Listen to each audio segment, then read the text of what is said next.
Hi guys, how do you do? I hope you guys are quite safe and sound. तो guys, आज के इस video में हम लोग मॉडल्स को सीखने जा रहे हैं। तो मॉडल्स इंग्लिश स्पोकन में ऐसे ही है जैसे आप ने जो है क्या कहते हैं, इसे जैसे एक औरत है उसको गहने वहने से सजा दो तो वो सजती है।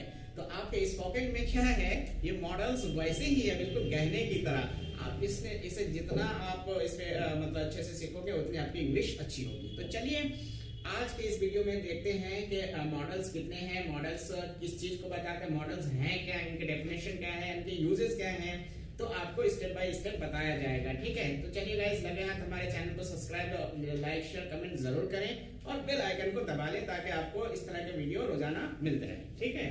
आइए, मॉडल्स और हेल्पिंग वर्ब्स। मॉडल्स क्या होते हैं? हेल्पिंग वर्ब्स हैं, ठीक है। ये जो है मतलब जैसे ये मेन वर्ब नहीं है। जैसे आप देखो आई कैन गो, तो ये गो हो गया मेन वर्ब और कैन जो इस्तेमाल हो रहा है ये हेल्पिंग के तौर पे इस्तेमाल हो रहा है। जैसे आप कह रहे हो आई एम गोइंग, तो आई एम गोइंग, तो आई सब्जेक्ट, एम ये हेल्पिंग वर्ब है, गोइंग मेन वर्ब है। इसी तरीके से मॉडल्स में जब आप पढ़ रहे हो तो आई कैन गो, आई ये सब्जेक्ट, कैन हेल्पिंग वर्ब और गो ये क्या हो गया, ये आपके मेन वर्ब हो गए। तो मॉडल्स आप देखें कि मॉडल्स और helping verb they denotes the modes of the actions. ये जो काम के तरीके हैं उनको बताते हैं, जो आपके एक्शंस के मोड्स हैं उनको बताते हैं, उनका तरीका क्या है। तो ये एक्शंस किस किस को बताता है? इस तरह के एक्शन को बताता है पावर, कैपेसिटी, एबिलिटी, प्रोबेबिलिटी, यानी जो आप कहते हैं ना कि आज लगभग बारिश होने वाली है, तो इस तरह की चीजें को। और पास्ट में हुई चीजों को ये बताते हैं। और फ्रीक्वेंटली पास्ट में कोई चीज हो रही है उस चीज को ये मॉडल्स बताते हैं, ठीक। तो आई कैन गो देयर, देखो I can go there, I subject, can helping verb के तौर पे इस्तेमाल हुआ जो मॉडल है। उसके बाद गो ये मेन वर्ब है, V1 और देयर, इसका मतलब मैं वहां जा सकता हूं। अब देखिए मॉडल्स ये हैं will, would, shall, should, can, could और may, might, ought to, should और must, need, used to, dare. ये सारे क्या हैं? मॉडल्स हैं, ओके। देखो मैंने यहाँ पे स्ट्रक्चर लिखा है कि subject plus models plus V1। अब आपको ये स्ट्रक्चर कॉमन है, यही स्ट्रक्चर आएगा कि मॉडल्स के बाद जितने सारे आप यहाँ पे मॉडल्स देख रहे हो, इन मॉडल्स के बाद सिर्फ और सिर्फ V1 आएगा। तो V1, V2, V3, V5 इस सब का टेंशन खत्म, ओके। मॉडल्स में तो मॉडल्स पढ़ते हुए मॉडल्स के बाद आपका जस्ट क्या आएगा? V1 आएगा, कोई V2 नहीं आएगा, V3 नहीं आएगा, इस तरह का कुछ नहीं आएगा, ठीक। ये स्ट्रक्चर है, जैसे मैंने ऊपर भी एक सेंटेंस बताया। अब दूसरा सेंटेंस मैं बता के दिखाता हूँ। I would like to introduce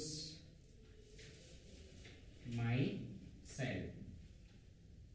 देखो यहाँ पे क्या है? I subject, would modal, okay, like V1। ये देखो ये क्या है? V1 है, ओके। टू इंट्रोड्यूस, मैं अपना इंट्रोड्यूस देना चाहूंगा, मैं अपने बारे में बताना चाहूंगा, ठीक। इसी को क्वेश्चन में अगर बदल देंगे, ठीक है, तो ये ऐसे हो जाएगा would you like to introduce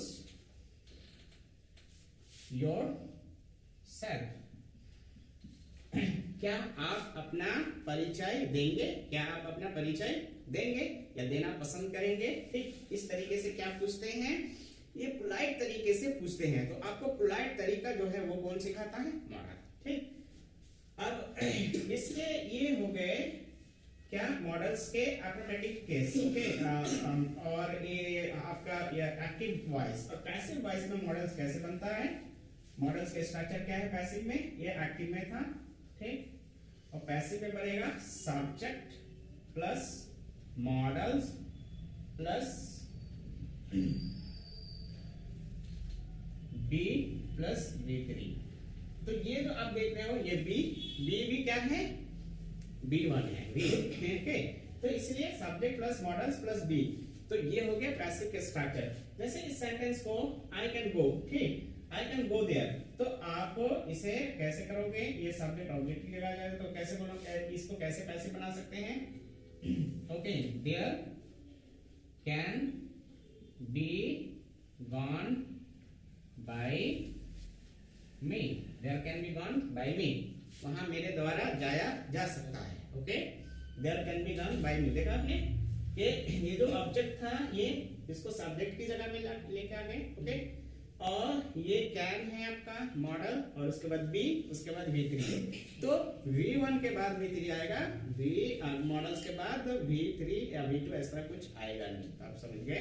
तो गाइस इस वीडियो में इतना तक। अगले वीडियो में सीखेंगे एक एक मॉडल का यूज, अच्छे से हम उनको बताएंगे और आपको एग्जाम्पल के साथ सिखाएंगे, ठीक है। तो बने रहिए तब तक, और गाइस सब्सक्राइब करना ना भूलें। चलिए मिलते हैं अगले वीडियो में। Thank you for watching.